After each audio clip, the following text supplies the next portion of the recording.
The story I'm about to tell you is one of history's darkest secrets, because everyone who heard this tale was either silenced in horror or driven to madness. In 1462, in Wallachia, a feast was prepared, but the meal served at this table was nothing you could ever imagine. Because that night, the king was eating special meat gathered from his own palace, and this meat came from people who were living in the palace just the day before. Right now you're thinking, this can't be possible. But here's the truly horrifying part. This king didn't eat just one person. What began that night turned into the bloodiest cannibal period in Wallachian history. And his victims, they were all loyal people who served him. This man's name was Radu Frumos. Radu the Handsome, the younger brother of Vlad the Impaler, and his cannibal obsession made even his brother's impaling ceremonies look merciful. But here's the most terrifying part. Radu didn't kill the people he ate. He consumed them piece by piece while keeping them alive, because fresh meat was more delicious. If you think you can listen to this story to the end, prepare yourself, because the truths you're about to learn will change everything you think about human nature. Radu Frumos was born in Sigishora in 1437. He was 3 years younger than his famous brother, Vlad the Impaler. But physically, he was much more beautiful. With his golden blonde hair, blue eyes, and angelic face, he won everyone's admiration. From childhood, Radu felt overshadowed by his brother. While Vlad was strong, ruthless, and intimidating, Radu was only known as the beautiful one. This situation built a deep rage inside him. In 1444, when he was sent to the Ottoman court as a hostage along with his brother, Radu's true personality began to emerge. In the Ottoman palace, he saw that he was valued only for his beauty, and this made him even more angry. His first cannibalistic experience happened right there. When 12-year-old Radu accidentally cut a servant's finger in the palace kitchen, seeing the blood awakened a strange desire in him. When he licked the blood flowing from the finger, he got a taste he would never forget.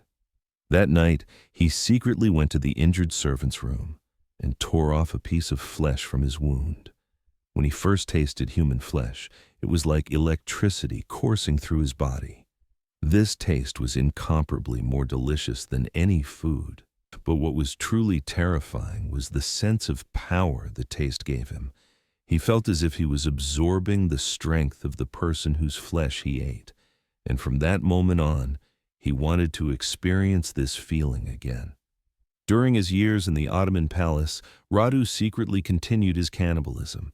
He would steal pieces of flesh from the wounds of injured soldiers and sick servants, eating them at night, and each time he experienced that powerful feeling.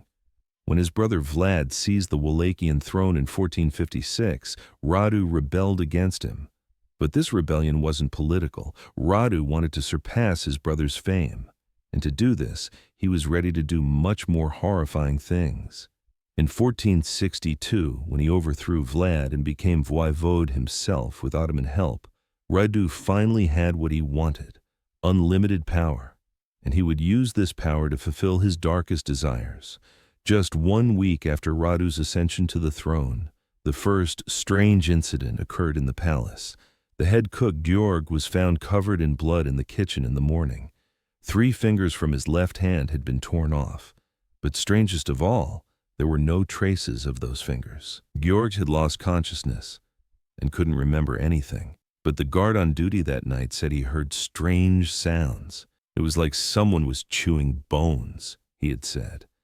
That morning, when Radu came to the kitchen, there was a strange smile on his face. And when he looked at Georg, there was hunger in his eyes. But this wasn't normal hunger.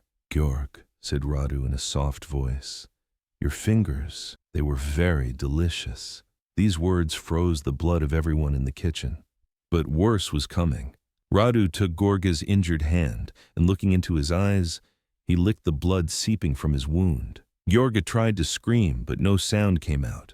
Fear had paralyzed him. "Don't worry," said Radu with a smile. "I won't kill you, because dead meat isn't as delicious as fresh meat." After these words, Georg fainted, but Radu didn't stop. He ran his teeth around the injured hand and tore off small pieces. He chewed each piece slowly, as if tasting the most delicious meal.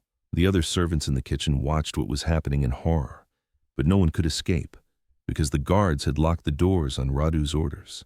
"Now," said Radu, blood still dripping from his mouth, "you will all experience this taste." And the horrifying order came. One of the servants would cut off a piece from Gorge's finger and eat it.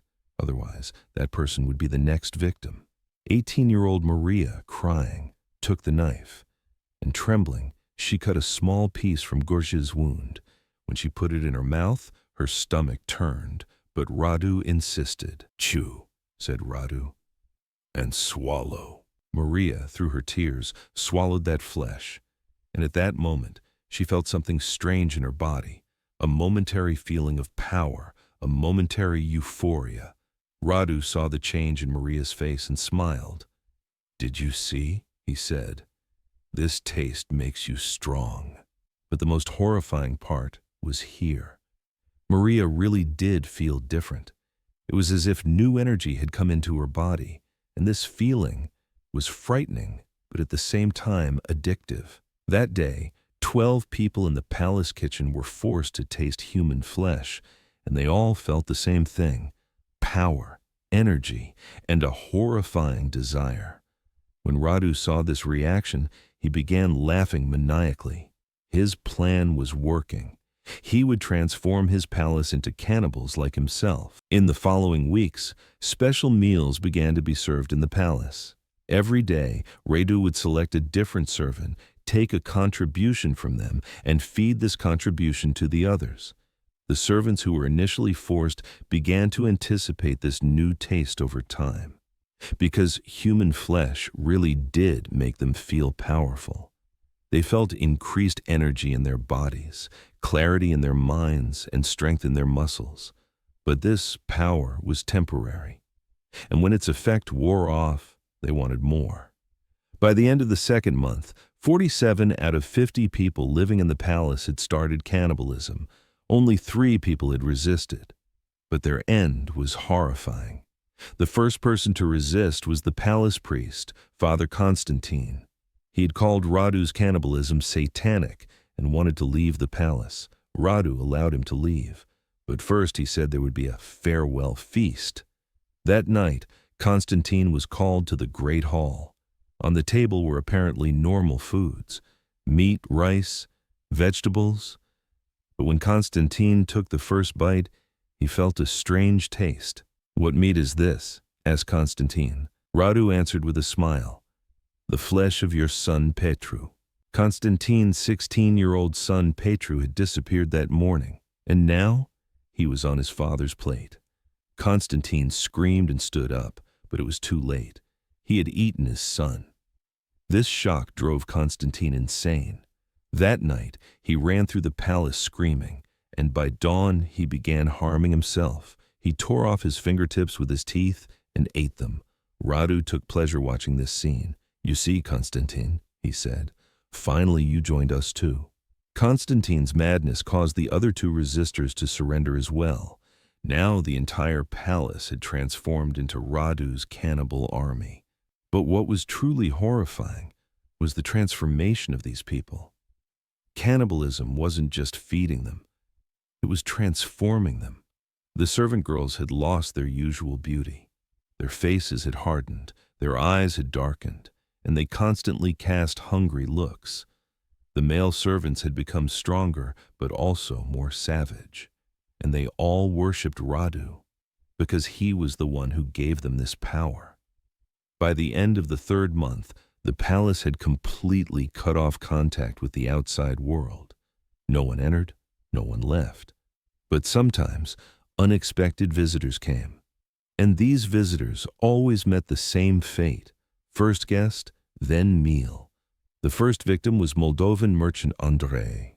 He had come to trade with Wallachia. Radu received him with great ceremony. "Dear Andrei," "Oh," said Radu, "we've prepared a special feast for you." Andrei was happy with this hospitality, but during the feast, he noticed strange things: the servants' odd looks, the strange taste of the meat, and most importantly, the strange decoration pieces hanging in the corner of the hall. These decoration pieces were human limbs. When Andrei realized the truth, he tried to escape. But it was too late. The palace folk had already surrounded him. "Don't worry, Andrei," said Radu in a calm voice. "We won't hurt you. We'll just share." That night, Andrei was dismembered alive. But he wasn't killed. On Radu's orders, only his limbs were taken. His torso and head remained intact. And the next day, Andrei's flesh was distributed to all the palace folk. Everyone got their share, and by that night, Andrei was still alive.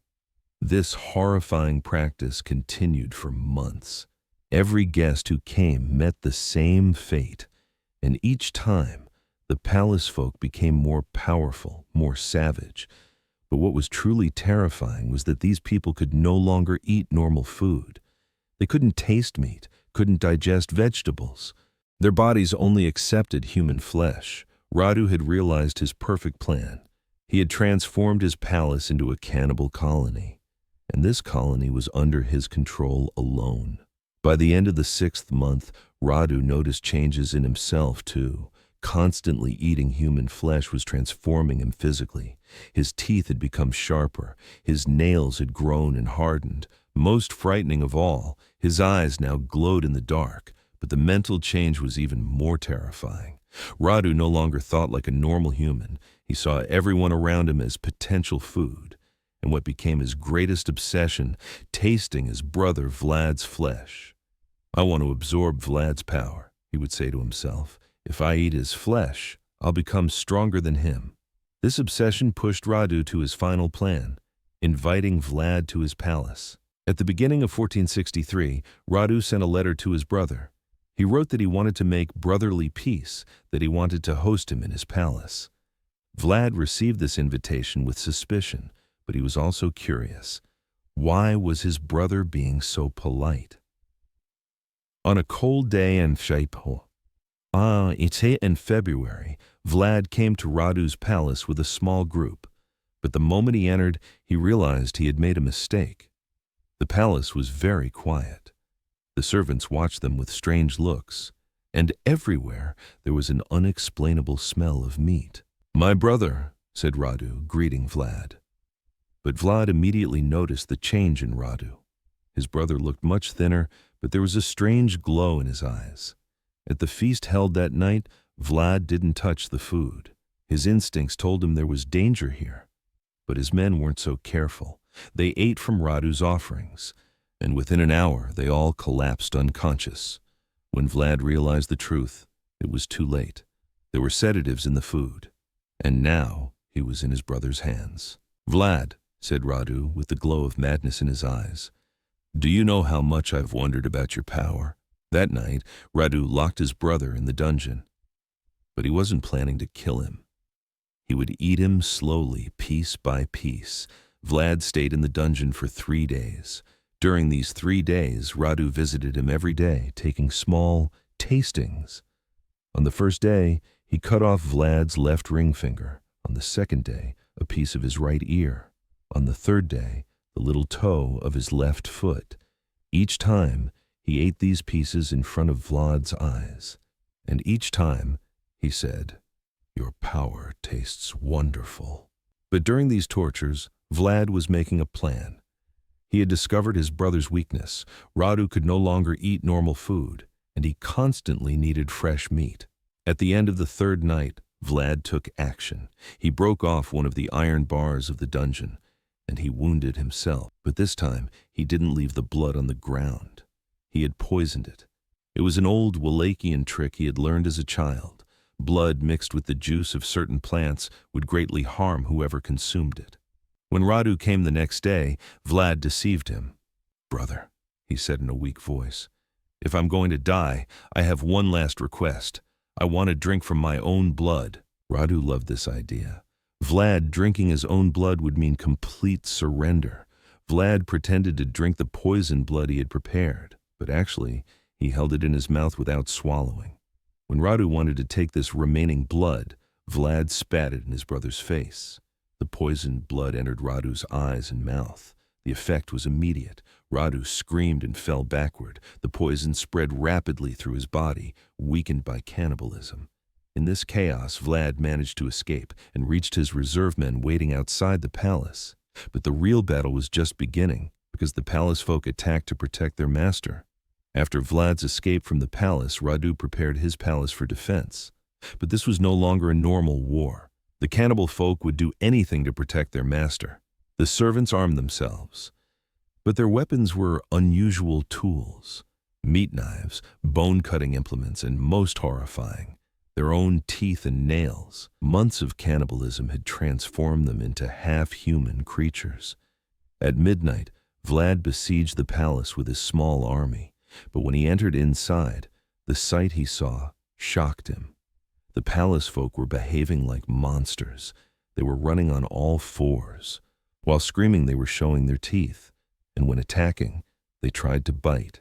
In the first clash, 5 of Vlad's soldiers died. But it wasn't a normal death. The servants had torn them apart alive. The battle continued throughout the palace. In every room, in every corridor, clashes took place.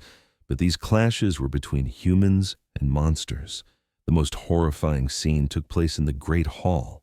Former head cook Gorga was now unrecognizable. His limbs had been cut piece by piece during cannibalism, but he was still alive, and he was participating in the battle. When Vlad came face to face with Georg, he couldn't recognize the former cook. Georga was crawling toward him on all fours, foam coming from his mouth. "Do you recognize me?" said Georg, struggling with his words. "I used to cook for you." Vlad felt more fear than pity. He now fully understood what his brother had done. In the final stage of the battle, Vlad finally found Radu. His brother was sitting in the throne room, but he was no longer a king. He was a half-dead cannibal monster. "Vlad," said Radu, his voice rasping, "can you feel my power?" Radu's words came out with difficulty due to the poison's effect, but the madness in his eyes was still there. "You're no longer my brother," said Vlad. "You're a monster." And he delivered the final blow. With Radu's death, the palace fell into silence. The surviving cannibal servants didn't know what to do after their master died. Some tried to escape, but they couldn't adapt to the normal world. Their bodies now only accepted human flesh. Within a few weeks, they died of hunger. Some stayed in the palace, and they began eating each other. This horrifying cycle continued until the last person remained. After Vlad saw this horrifying scene, he burned and destroyed the palace. And he didn't record this event in history, because humanity wasn't ready for this truth. But some documents were secretly preserved, and these documents have survived to the present day. This story happened 500 years ago, but similar obsessions exist today. People do almost everything for beauty, for health, for power, cosmetic surgeries, chemical injections, even organ transplants. What Radu did isn't so different from today's extreme practices. Only the technology has changed. And the most frightening similarity, social media addiction. People share all kinds of content to get likes, to become popular, just like what Radu did to gain power. Radu's story shows the extreme dimension of inferiority complex. He was so uncomfortable being overshadowed by his brother that he chose to become a monster. Today, too, people cross boundaries to not fall behind in competition, and sometimes they lose their own humanity. This story has historical foundations. Radu Frumos was a real person, and the conflict between him and Vlad the Impaler is also historical fact. But the cannibalism details aren't in official records, because Vlad concealed these events. Only very secret documents recorded these truths. Modern medicine can explain the effects of cannibalism on the human body. Prion diseases, neurological disorders, and addiction mechanisms. What happened in Radu's palace is scientifically possible. Human flesh can indeed be addictive, and it can create physical changes in the body. There are numerous secret documents about Radu's story. These documents are hidden in old monasteries in Transylvania. The most important document is a manuscript called Carnivora Palati, the palace's carnivores. This document details Radu's cannibalistic practices. According to the document, Radu didn't just eat human flesh, he also drank blood. And with this blood, he prepared various elixirs. These elixirs were used to turn normal people into cannibals. They contained human blood, various plants, and animal essences. The document also describes Radu's transformation process. How he transformed from a normal human into a monster is written in detail. First stage, tasting. The person tastes small amounts of human flesh. Second stage, getting used to it. The body gets used to this taste and wants it. Third stage, addiction. The person can't eat anything else. Fourth stage, transformation. Physical and mental changes begin. Fifth stage, completion. The person becomes completely cannibal. This process took about 6 months, and it was irreversible. But the most horrifying information is that Radu applied this process in other places too. According to the document, he conducted experiments in various villages in Wallachia. From documents, it's understood that before palace cannibalism, Radu tested in villages. The first experiment was conducted in a small village near Brasov. Radu distributed special meat to the villagers. This meat was enhanced meat brought from other villages. The villagers initially found this meat normal, but after a few weeks, strange things began. The villagers became unable to eat normal food. They only wanted meat, and this meat needed to be increasingly special. 3 months later, the village completely transformed into a cannibal colony. The villagers began eating each other. After this experiment's success, Radu conducted experiments in other villages, and each time he got the same result. A total of 7 villages were transformed into cannibal colonies this way, and all of them destroyed themselves within a few months. After killing Radu, Vlad wrote a secret report. This report was sent to the Vatican's secret archives. In the report, Vlad detailed what his brother had done, and he warned, this information must never be disclosed to the public. The Vatican classified this report as ultra secretum, top secret, and this classification continues to this day. But some historians claim to have accessed this report. And according to these historians, Radu's story is completely true. In the 20th and 21st centuries, cases similar to Radu's occurred. Jeffrey Dahmer, Andrei Chikatilo, and other serial killers. But none reached Radu's level. Because Radu wasn't just an individual cannibal, he was a mass cannibalism organizer. Modern psychologists define Radu's case as induced cannibalism syndrome, the disease of transmitting cannibalism to others. This syndrome is very rare, but it's not impossible. If the right conditions come together, it could happen again. Radu's story teaches us very important things. First, power obsession can turn humans into monsters. Radu lost his humanity because he wanted to be more powerful than his brother. Second, addiction isn't just about substances. People can be addicted to power, fame, even violence. Third, group dynamics are very dangerous. Radu couldn't have caused this much damage alone, but when he influenced the group, disaster happened. Fourth, crossing boundaries can create irreversible consequences. Radu could have stopped when he first tasted flesh, but he couldn't. Fifth, human history is full of such examples. Nazi Germany, Stalin's Russia, Pol Pot's Cambodia, they all show the same psychology. The reason I'm telling this story isn't just to create fear, it's to warn. Today, too, there are personality disorders similar to Radu's. On social media, in business, in politics, people sometimes cross boundaries for success, for fame, for money, and this crossing can turn them into monsters. Elon Musk's work obsession, dictators' power hunger, influencers' fame-seeking, they're all based on the same psychology. Of course, not all are at Radu's level, but the potential exists. So how do we protect ourselves? How do we not become Radu? First rule, know your limits. Not everything is worth doing. Second rule, and don't forget your values. Success cannot be above your values. Third rule, pay attention to people around you. Notice bad influences. Fourth rule, ask for help. Don't try to solve your problems alone. Fifth rule, learn from history, past mistakes or future warnings. Radu's story ended 500 years ago, but what it teaches is still valid. Human nature doesn't change. Power hunger, competition, jealousy. These exist in every era, and those who can't control these feelings become monsters. Right now, ask yourself, how far would I go for success? If your answer is, I'd do anything, you're in danger, because that was Radu's answer too. But if your answer is, I won't compromise my values, you're safe. Because your values are what make you human.